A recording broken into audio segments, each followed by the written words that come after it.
В основном бывает, знаете, ближе к вечеру. Вот ложимся спать в 10, в 11 и до 3 утра. Вот это едкий запах, знаете, газа. Ну, там где-то, говорят, какой-то газовый промышленность, что ли, что-то такое вот есть. Потому что мы сегодня дышим вонью, дымом, химией. Казанның Кылыки, Вознесение, Константиновка ягында яшәүчеләр бу ел җәй һәм көз сасы истән зарланды. Хәзер Самасыр көнкүреш калдыклар полигон тирәсендәге бистәләр халкын тынычландырырга ашыгалар.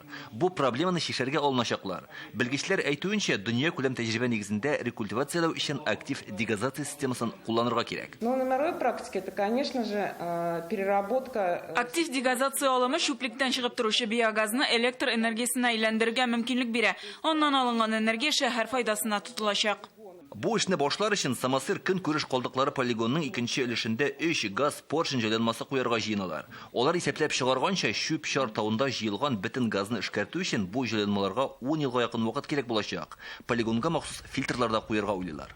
Результатом изготовления проектно-сметной документации. Проектның смета документлары әзер булганнан соң без экология илкүләм проектының чистая страна федераль проектына гариза бирергә җыенабыз. Бу эш шушы проект аша башкарылыр дигән өмет бар. Самасыр полигонын эшкәртү проектын әзерләү буенча конкурс якын арада игълан ителәчәк. Ул рекультивация эшләре киләсе елда ук башланырга мөмкин.